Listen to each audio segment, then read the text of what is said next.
Today we are going to see. What if Voldemort summoned Rimuru instead of a demon? So let's get started. They call it madness. They said I was delving too deep into the dark. Fools. There are magics older than Hogwarts, older even than Merlin. Buried in stone and whispered in the crumbling tongues of forgotten worlds. And I, Lord Voldemort, have found them. Through blood-stained rituals and cursed parchment, I have uncovered the key to a power none in this world can comprehend. The war is at its tipping point. The order grows bolder, Potter dares breathe freely. And traitors lurk in every corner of my ranks. I need more than fear. I need power. Unnatural, boundless power. The answer lies not in Inferi nor Horcrux, but in summoning the forbidden art. Not of spirits or jinn, but something far more ancient. Something the magical world has foolishly erased from memory. A true demon lord. Inviti anima, ex chaos, vinceo demonium verum ego voco te. The air trembles. A circle of molten crimson flares to life beneath the chamber of secrets, lined with runes no wizard would recognize. The temperature plummets, frost cracking across the serpent-etched stone, even as hellish light bathes the chamber. Magic pure and unfiltered howls like a dying god.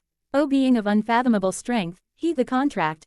Come forth. Reality itself tears. A pulse erupts outward. Dust flies. My Death Eaters, stationed at a safe distance, scream and collapse. I stand firm. And then it happens. From the swirling void at the heart of the circle, a form coalesces fluid and terrifying. First, a sphere of shimmering azure. Then arms, legs, a humanoid silhouette. Silvery hair flows like starlight, twin golden eyes blaze like suns. And yet it is not human. Not truly. The magic groans as the being becomes solid. The power is suffocating. Even I stagger and then it speaks. I am Demon Lord Rimuru Tempest, the king of monsters. Its voice is soft, deceptively calm, and yet behind it roars storms. Cataclysms. This is not a creature summoned, it is a king, a god, stolen from his throne. The being's gaze locks on me. Who dares summon me just after I've resurrected my people? Who drags me across the stars, ripping me from my world? It steps forward. Every movement exudes restrained fury. I feel it rage deeper than I imagined.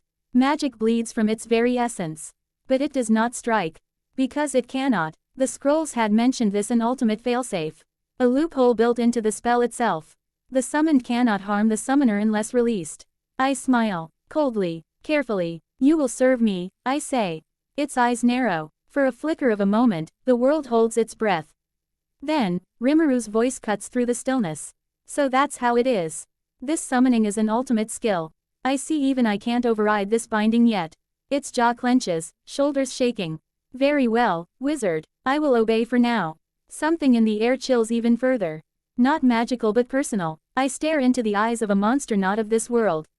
One forged in battle, crowned in carnage, and now forced into servitude.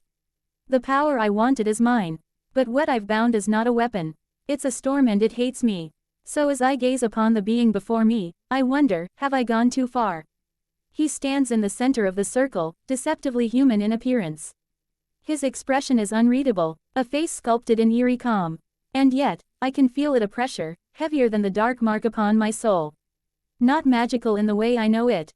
No wand, no incantations. His presence alone twists the air. What are you? That is what I have been thinking as I replay his words again in my mind. How dare you summon me after I just resurrected my people? Resurrected. The word strikes me harder than the ritual's backlash. Not metaphorical, not spiritual, no Horcruxes, no Inferi. He said it as a fact and I felt no lie. Not even Dumbledore could breach death's veil. Even Grindelwald fell to time and mortality. I pursued immortality through fragmentation, but even that left me less than whole. Yet this being, this Rimuru, speaks of undoing death as casually as conjuring fire. I brought them back and now I am stolen from them. His eyes hadn't raged, they grieved. A demon lord grieving his people. How absurd. And yet that sorrow was real. Tangible. More real than anything I've seen in a century of war and betrayal. He has known loss. He has known love, and he has the power to defy fate itself. How? No runes etched in flesh. No reliance on artifacts. This is not the product of ancient ritual or cursed lineage. It is something beyond. Ultimate skill, he had said. A term I do not know, but one I will learn. That binding spell crafted from the stitched remains of FIV. Dead dialects and a sacrificial offering of magic unknown to modern Britain has barely held. And even now, I feel it. Rimuru's power pushes at its edges. not testing to escape, but as if the very foe. RCE of his being is too vast to be contained. And yet he obeys, not out of loyalty, not fear, not respect, but because the magic demands it. A truth that both thrills and terrifies me. If he can bring back the dead, what else can he do? Could he crush Hogwarts with a whisper? Obliterate Azkaban, remake the world in his image? My image, should I command it? Or, what if he does not wait to be unbound? What if he evolves beyond my reach? I watch him silently now, as he stares at the stone serpents along the wall, almost contemplative. He is not a beast, this demon lord. He is not like the giants or dementors. He is something altogether different. He is a king, stolen from his throne, and I have placed a crown of chains on his head. How long will he wear it? Let's test him, shall we? So I summoned my Death Eaters, and they gathered at my command. In the old stone courtyard behind the Malfoy Manor, a crescent of Death Eaters formed a sea of dark hoods and silver masks, eager to witness what I had promised. A weapon unlike anything the wizarding world had ever seen. They expected dragons. In fury, perhaps another dark ritual, but I gave them something more. He stood at the center, unbound, unarmed, unmoved.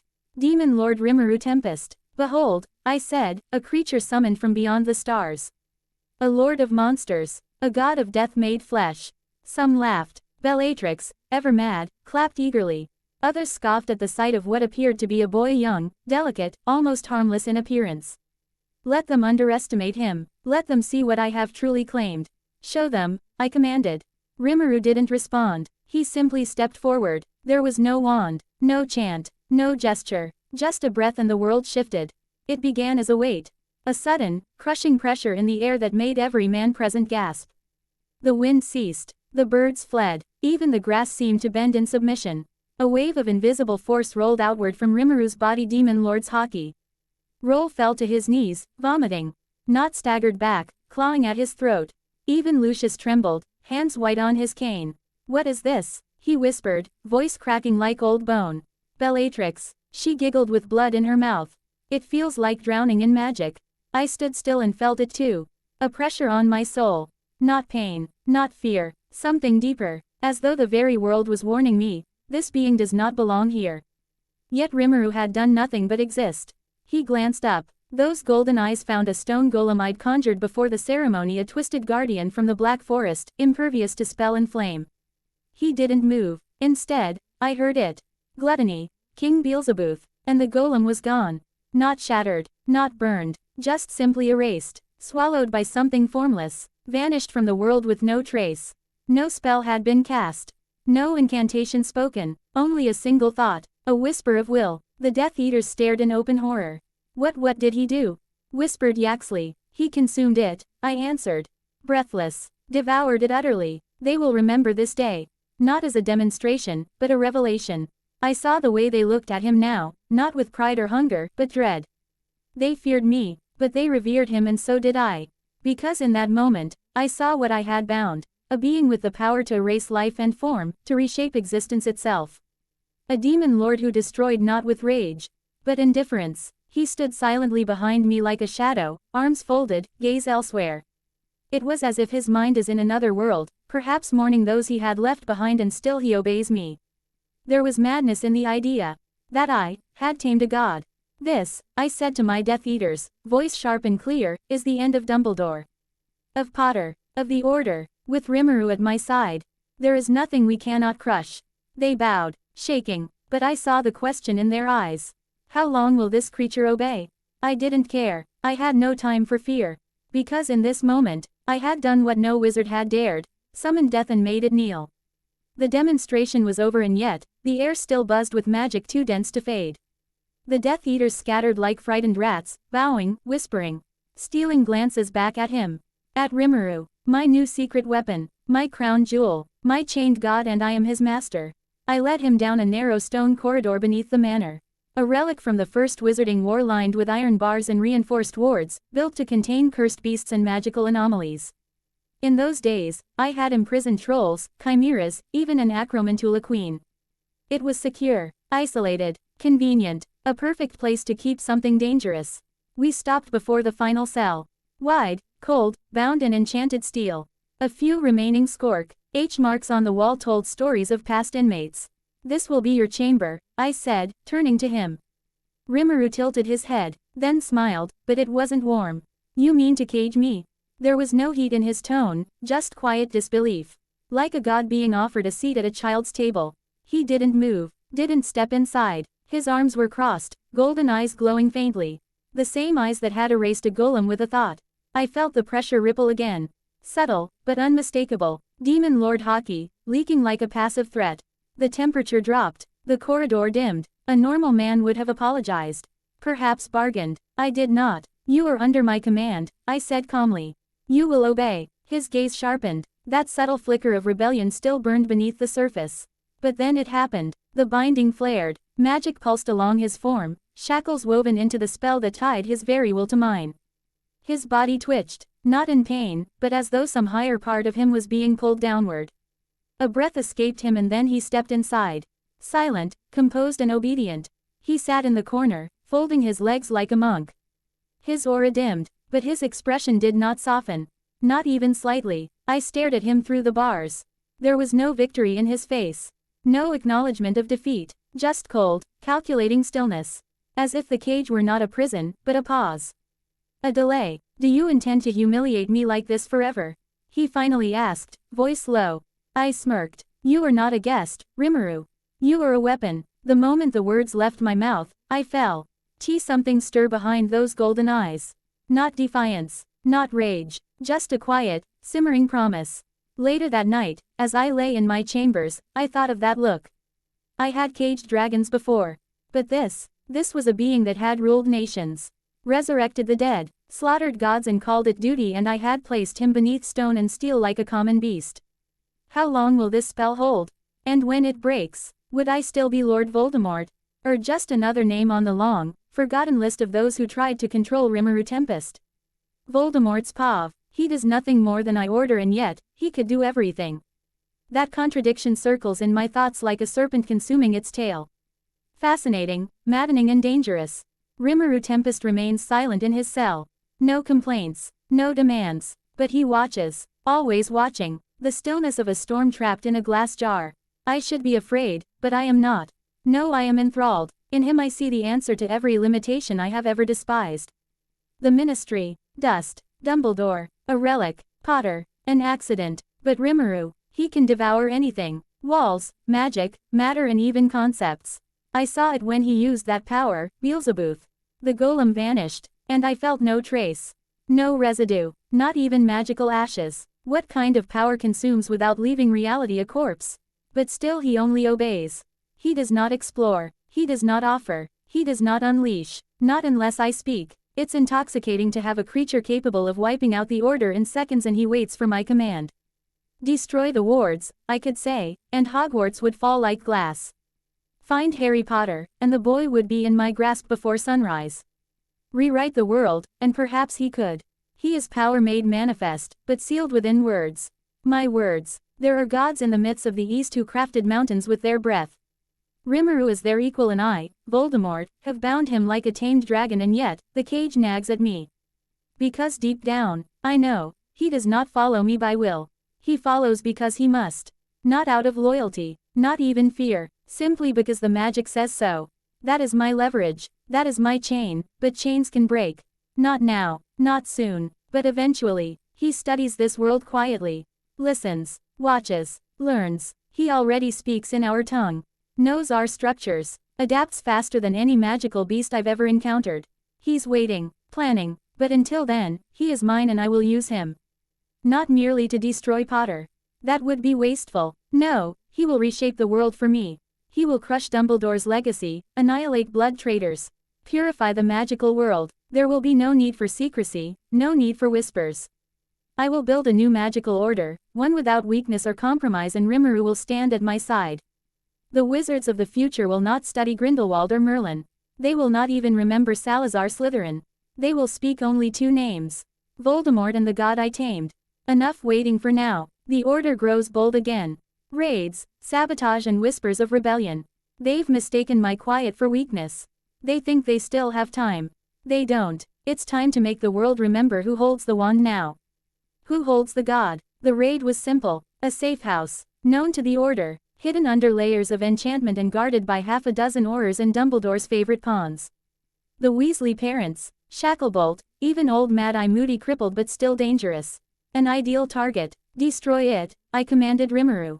He said nothing. He never does, but the moment the order left my lips, he vanished.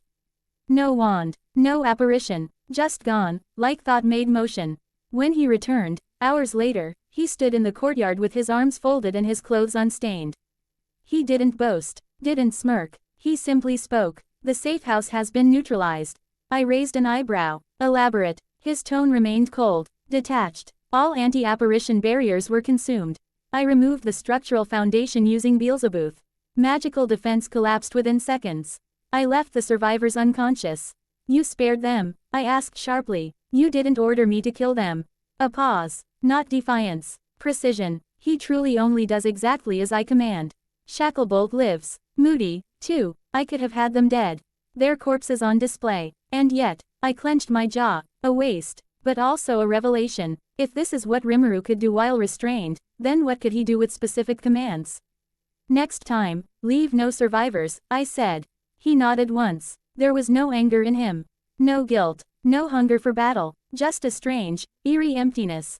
As if he were dragging out these actions with the same enthusiasm as a man moving furniture. Later, my followers gathered in awe. The news had spread faster than fire. The Order's fallback shelter, erased. Their prized defenders, overwhelmed. No trace of attack magic. No visible source. Just disintegration. As if the house had never existed at all. My lord, Lucius said, breathless, they say it was a walking curse. The Aurors don't know how to report it, there's no magical residue. They fear him, I said. Good, let them fear me through him. The Death Eaters bowed, but I saw it again. That silent unease in their eyes. They wonder, they whisper. They ask without asking, how long can this last? But I silence that tea. Hot with one truth. Rimuru Tempest remains mine and I will use him to break the world. One exact command at a time. I was still basking in the aftermath of victory when the owl arrived. The seal bore the mark of one of my spies. Embedded in the Department of Magical Accidents and Catastrophes. I opened it without urgency. Another report of chaos, perhaps. Another tremor of fear in the world I was remaking. Instead, I found silence in my own mind as I read the words. The safe house is intact, whole, no signs of magical damage. No evidence of any attack. As if it never happened. Moody and the others are alive and well. No memory of a raid. I read it again and again. No, that's impossible. I ordered its destruction. Rimuru delivered completely. I saw the aftermath. I felt the absence. Even the wards were gone. No one could rebuild that place so flawlessly. No one could alter the memories of Alistair Moody. No one except him. I stormed into the lower levels. Past the guards. Past the sealed corridor. Toward the cold steel cage where Rimuru sat, and there he was. Exactly as I left him. Legs crossed, eyes half-lidded, resting. Calm. You reversed it, I said. He opened his eyes. Didn't blink. Didn't pretend to misunderstand. I did. The answer landed like a curse. I could feel my heartbeat in my throat. You were not ordered to. I know. Just those two words. Not defiant. Not smug. But they cracked something inside me. You undid my order, I said slowly, tasting every syllable. No, he replied. I fulfilled your order. Then, once it was done, I restored what was lost. You said nothing about what should remain after. You commanded destruction, not permanence. Silence filled the chamber. He stared at me, not as a servant. Not even as an equal. But as something utterly alien. He obeyed but interpreted. He followed but chose the terms after, and he could undo his own destruction. Restore life. Place time itself on rewind. All without wand, potion, or ritual. A being who obeys only within the letter. Never the spirit. A god with a leash, threaded around an illusion. I could bind you tighter, I said coldly, stepping closer. I could alter the spell. His gaze didn't shift. You could try. I paused. Not because of fear, not because of weakness, but because I knew, then, I hadn't tamed him. I had merely rented obedience from something far older, far more complex than I ever imagined. He was no beast in chains. He was a king in exile, and though he bowed to me now, out of necessity, out of code, I felt the edge of something deeper. A thought, left unspoken. One day, the leash will slip, and on that day, he will remember. However, this doesn't change the fact that I underestimated him. Not in power, No, that much I understood from the beginning, but in intention. This creature doesn't lash out. He doesn't need to. His silence is a weapon. His restraint, deliberate. He calculates like a god playing chess with time itself, but this time, he moved a piece I didn't see coming. He reversed my order. He undid destruction. He restored what I commanded broken, and he did it not as rebellion but as a statement. So I considered my next move carefully. The binding spell, ancient and arcane, has layers I had not yet tapped. Deep clauses, dangerous clauses. The original scriptures whispered of temporary severance, brief moments where the contract could be altered, rewritten, evolved. But to do so, I would need to release him. Even for a second, a single second. I stared at him through the enchanted bars. He sat unmoving, but his eyes, those cold yet divine eyes, were watching me the entire time. Not like prey watching a predator.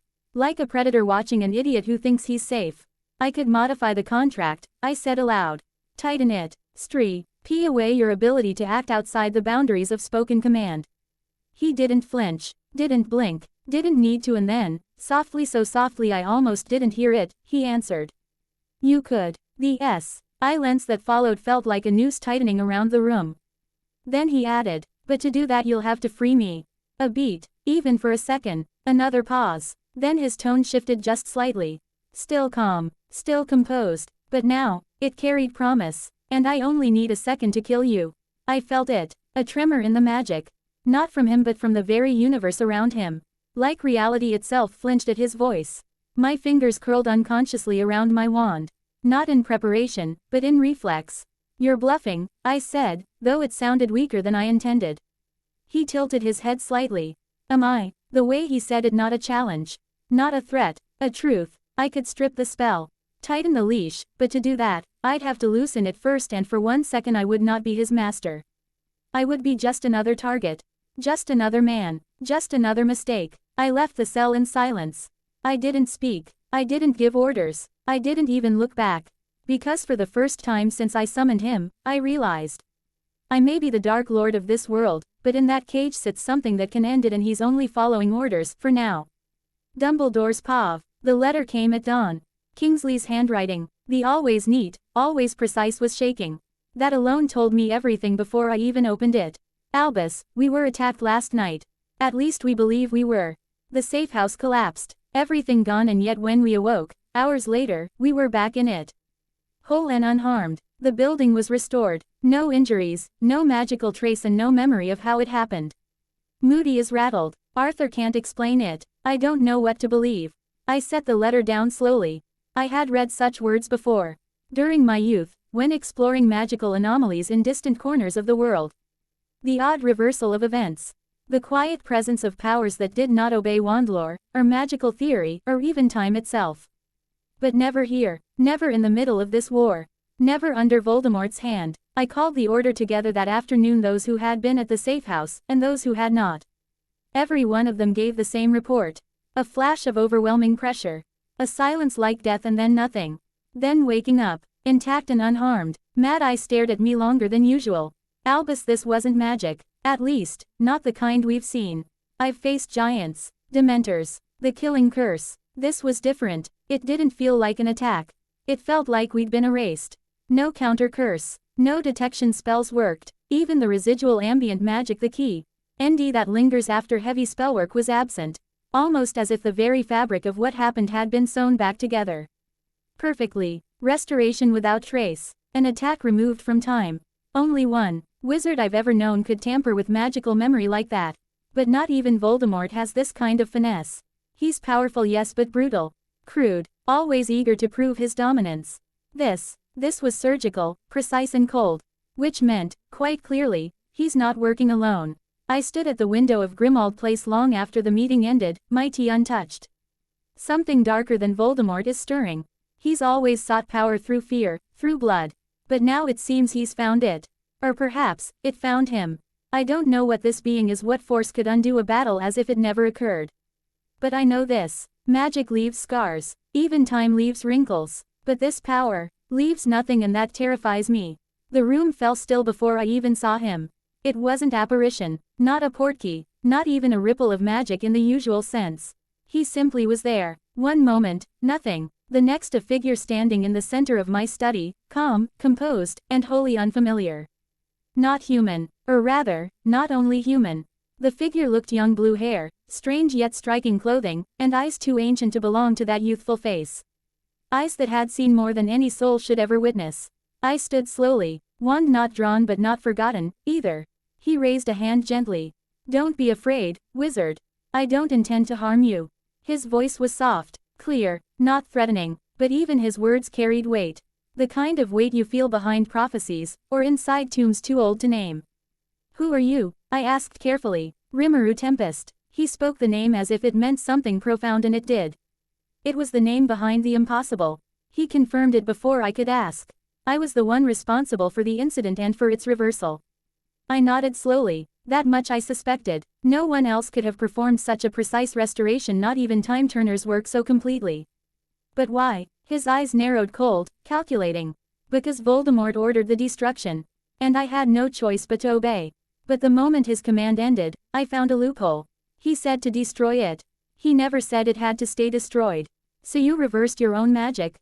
He nodded. "Yes. My skill allows me to consume anything and undo it. I restored what was lost.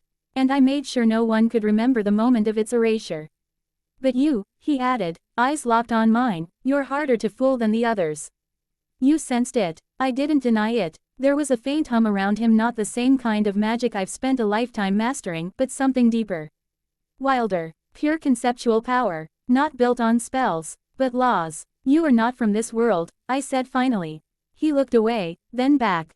There was sadness there. "No, I was summoned here, ripped from my world during a critical moment. And now I'm bound to serve a tyrant I despise. The truth of that settled in my bones like frost."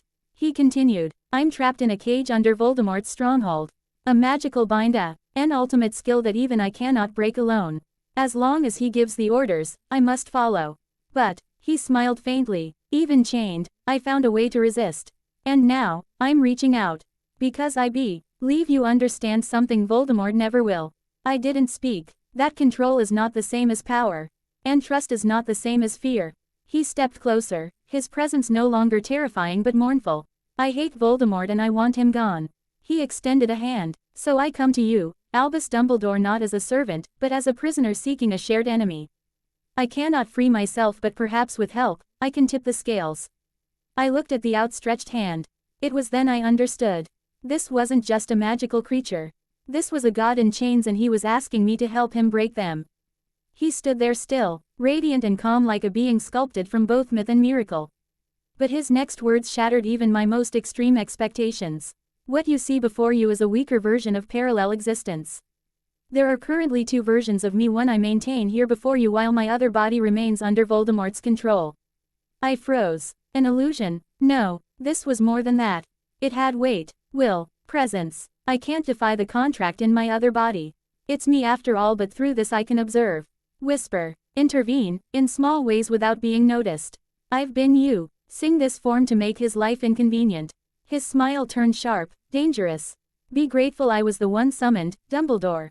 If Voldemort had dragged in someone else, someone less reasonable." He paused, and then I felt it. Magic older than anything I had ever touched. Humanity would be extinct. My breath caught. And the planet, he added softly, would be gone. There was no arrogance in his tone. No exaggeration. Just truth. Cold. Matter of fact. He raised his hand and golden threads of light danced between his fingers, not spellwork, not energy. Something primordial. "There are 3 other true demon lords you should know about. Not all would have shown mercy." He held up a finger. "Guy Crimson, the Red Primordial, the Lord of Darkness, a demon so ancient even gods fear him." Another finger. "Milam Nava, my friend, a dragonoid, daughter of Veldanava, the creator of all. Her title, the Destroyer." One mood swing from her incontinence vanish. Then he placed his hand on his chest.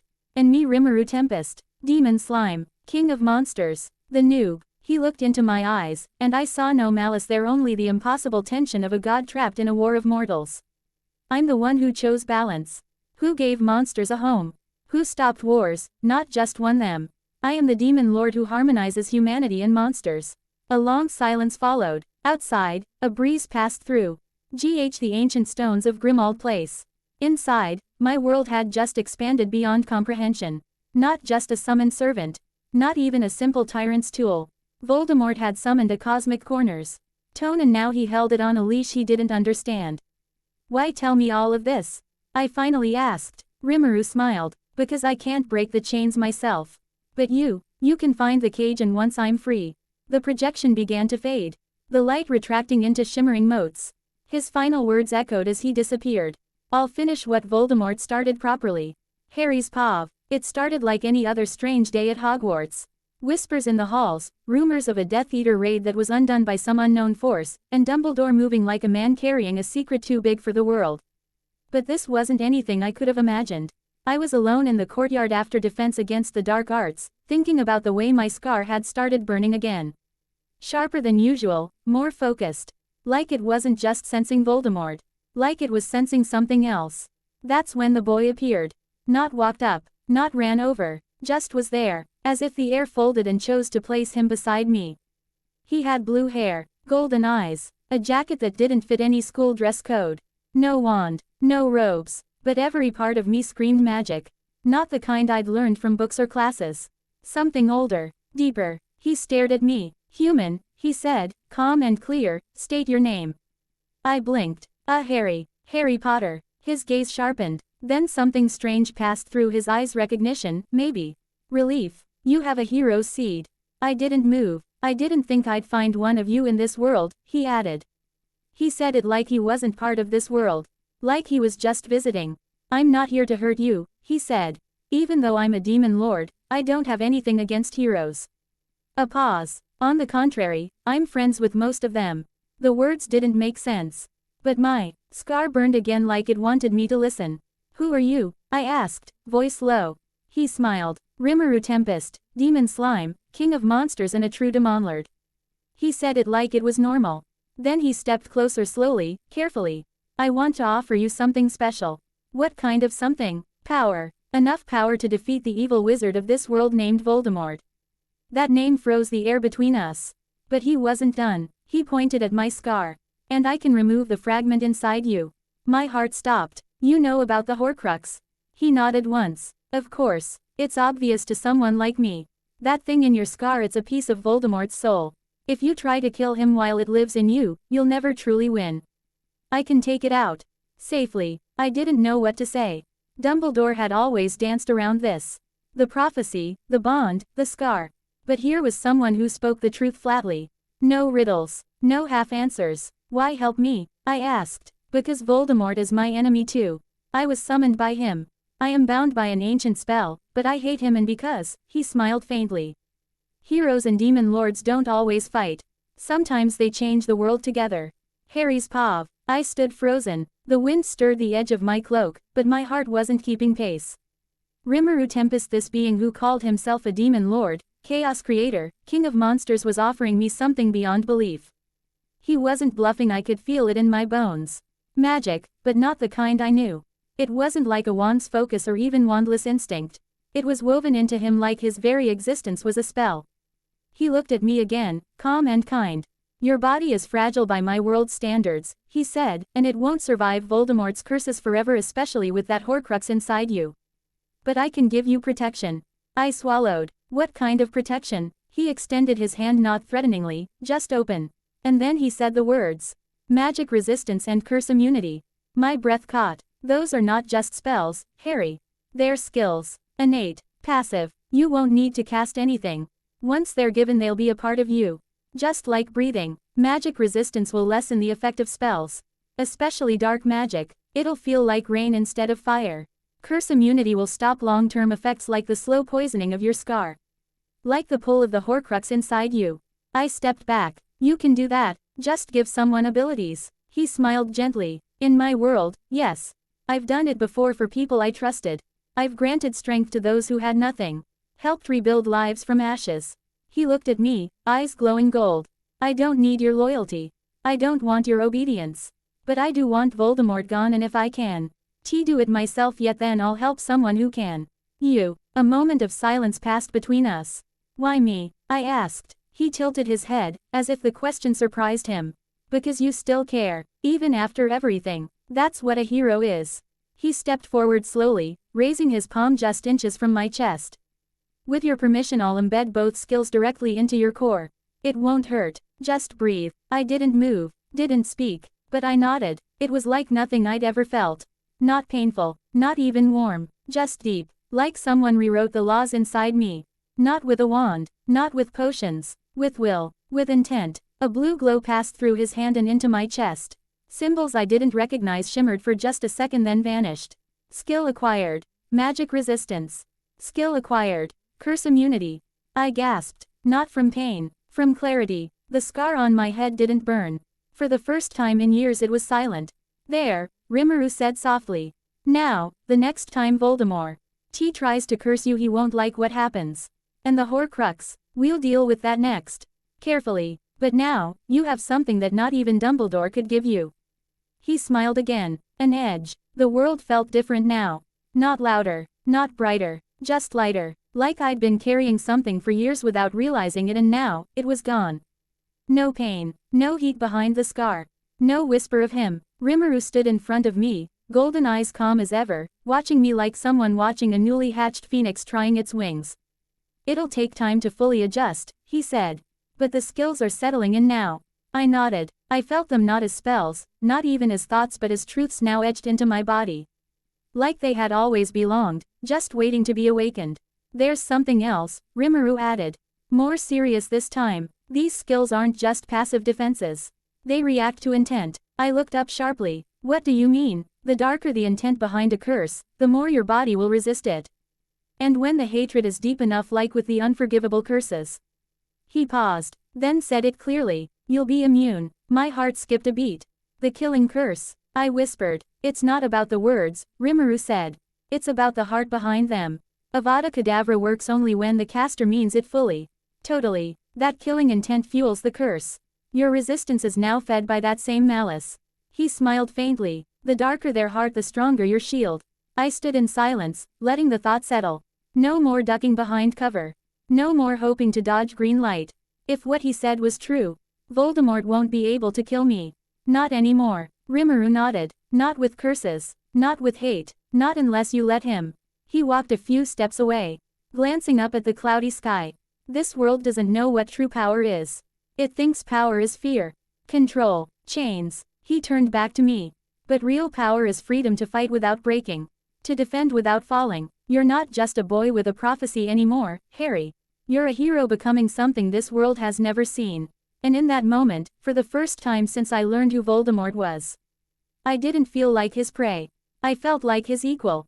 Maybe even something more. I stood still, trying to make sense of the weight settling inside me.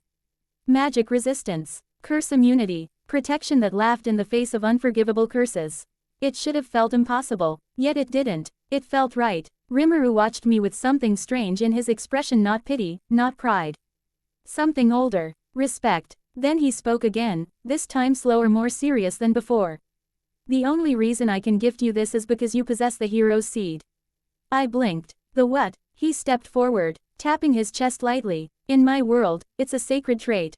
A fragment of divine will. It lies dormant in rare individuals born to change the course of fate, not just strong people, but resilient ones. People who endure loss, injustice, and still rise to protect others. Even when it breaks them. His eyes met mine. You're not a hero because you're powerful, Harry. You're powerful because you're a hero. Something stirred in me when he said it. I thought of Cedric, Sirius, Dobby. I thought of my parents. Of all the times I stood when I should have run. Chose others over myself. I never felt like I was enough. Not truly. But now I wondered if maybe, just maybe, I had been meant for something more than just surviving. Is that why Voldemort wants me dead? I asked. Because of this seed? Rimuru shook his head. No, he doesn't know it's there. Not yet. If he did, he'd fear you even more than he already does. Because the hero's seed is what allows beings like me to share power across worlds. Normally, I couldn't gift anything to someone outside my own kind. The laws would reject it. But you're an exception. He smiled faintly. You're the exception that rewrites the rules. I stared down at my hand, still tingling faintly with the aftershock of whatever he had placed in me. Not magic, not spellcraft, something written into my soul. For the first time in my life, I didn't feel like I was chasing after Voldemort's shadow. I felt like I might actually outrun it. So what happens now? I asked. Rimuru's expression turned serious again. Now, we prepare. Your powers will draw attention, maybe even from being stronger than Voldemort. But with your seed awakened you can grow far beyond this. When the time comes, I'll help you awaken its true potential. But for now, he placed a hand on my shoulder. You've taken the first step. You're no longer just Harry Potter, the boy who lived. You're a hero in bloom. I was still staring at my hands when Rimuru spoke again, this time quieter, sharper, like a strategist laying out the final piece of a war plan. One more thing, Harry. Listen closely. His eyes locked onto mine, all warmth gone, replaced by iron focus. Act like you don't have them. I blinked. What? The skills I gave you, magic resistance, curse immunity, even your hero's seed awakening, disguise them. Let Voldemort think you're still the same wizard. The same vulnerable boy he's hunted for years. Why? Because if he knows what you've become he won't make a mistake. He stepped closer. But if he thinks you're weak, if he believes you're just dodging, just lucky, he'll let his guard down. He'll get cocky. And then, Harry, when he thinks he's killed you, when he tries to finish it with that killing curse. He leaned in, voice now a whisper filled with cold certainty. That's when you strike. I felt something cold and hot ripple through me at the same time. Not fear, readiness. Let him feel victory for 1 second, Rimuru continued. That 1 second is all you'll need. Take the hit, stay down, let the world hold its breath. Then get up, and end him. I swallowed hard. That's risky. He nodded. All great victories are. He'll pour his hatred into that final curse. His intent will be absolute. And that's exactly why it won't work anymore. I glanced down at the scar on my forehead. Quiet, dormant, for now, so I keep it quiet until the moment I want him to feel the truth. Rimuru smiled just a flicker. Exactly. The plan was simple in theory. Dangerous in practice. But it felt right. I'd spent too long running. Defending, reacting, letting Voldemort set the terms. Not this time. This time, I set the trap. I'd wear the mask of the boy who lived a little longer. Let Voldemort believe in his victory. Let him feel untouchable, and then, when he casts that final curse, he'll learn the worst truth of all. You can't kill something that's already been remade. Voldemort's paw. I descended the steps to his chamber alone tonight. The only thing that could be heard were the soft echo of my footsteps and the rhythmic pulse of the containment field. It hummed like my heartbeat. Because Rimuru Tempest still lived behind it. He sat in the corner as always, still, silent, eyes half-lidded. Meditating, perhaps, or merely waiting for something I would never give, I can't ever tell with him. You seem quieter than usual, I said, stopping just beyond the enchanted bars. No response. I thought perhaps, with time, you'd see the logic of it all. The elegance of this arrangement. Still nothing, which was irritating. Only the faint sound of his breath. I stepped closer. You could have had comfort, you know. Status and even influence. You are not like the giants, or the Dementors. You are intelligent and useful. But instead, you make things difficult. Still, those golden eyes didn't move. But I knew he was listening. I leaned closer to the bars. You hinder progress. You resist, you sulk, and for what? I said, my tone softening as if explaining something to a child. Do you think this world will ever accept a demon lord? Do you believe these humans will thank you for mercy? You could rule beside me. Reshape the world and bring order to this chaos. Finally, a flicker in those eyes. You dare speak to me of order, Rimuru said with a low but smooth voice, but seething beneath the surface. You slaughter children for bloodlines. You torture for entertainment. You break minds and call it loyalty. I've built my nations from a small crippled village. You've buried yours in ash. His voice didn't rise, but the air did shift. I smiled. There it is. That righteous fire. I quite enjoy that look in your eyes. He clenched a fist. His breath slowed, but his aura trembled for a second. Yes, I could feel it. Hate. You can't lay a finger on me, I said, almost playfully. You know that. Even now, with all that fury, you're still just a prisoner. Obey, or remain in chains. Either way I win. He stood slowly, rising to his full height. His golden gaze locked with mine, fierce, unblinking. You may have me bound, Rimuru said, but every day I am here, your leash phrase, and when it breaks. He stepped forward until his face was inches from the barrier. I won't just kill you. I'll erase you so completely that reality itself will forget you existed. I stared back, amused. Such lovely words. But words, Rimuru, are just air without power behind them, and right now you have none. I turned to leave, my smile never fading, but as I left I said some final words. You can rage, you can threaten me and scheme all you want, but as long as the contract holds, Rimuru, you are mine, so you might as well accept it. The cage hummed behind me, but I swear for just a moment. It sounded less like a barrier and more like a warning. Rimuru's paw. The chains hold me. The walls hum with cursed magic, etched with binding runes pulled from dimensions even I don't recognize, though Seal probably does. Voldemort thinks this cage makes him a god. Let him think so, because while he holds me in one hand he forgets what I still hold in the other. After all, I have a whole nation of loyal followers at my disposal.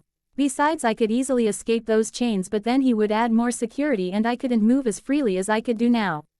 Seal, who do you think is the best person to make Voldemort suffer while least inconvenienced my nation by their absence? Currently I would recommend Carrera. Every other member is currently working and Diablo will stay with you after the task increases failure rate ruin the plan by 7%. You are probably right. I lower my head, close my eyes. Carrera. She appears instantly in my mind's inner realm, dressed in her usual military coat. Twirling a lock of hair, her sharp blue eyes lit with that signature hunger for chaos and just enough loyalty to obey without question. You called, Lord Rimuru. Finally bored in that sad little cage. I have a job for you, I say calmly. She straightens, instantly attentive. I want you to travel to this world's Britain. The humans call it Europe. There's a group of followers. Death Eaters who serve the one who bound me.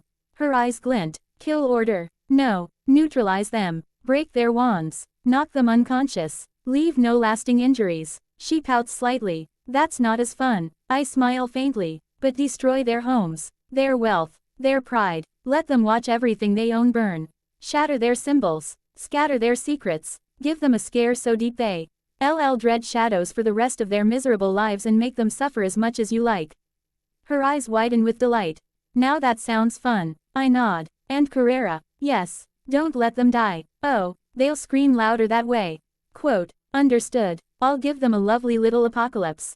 And Carrera, I add, voice darker, slower. When they ask who sent you, make sure they remember the name.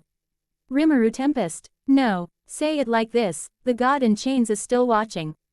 She vanishes. In the silence that follows, the cell hums again.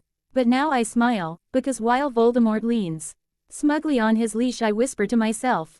Voldemort, you forget that some demons still answer when I call, and I don't need to break the chain to make you suffer. Voldemort's paw. A report came through, fire panicked, fragmented. A Death Eater in Wiltshire, bloodied and wide-eyed, barely holding onto his wand.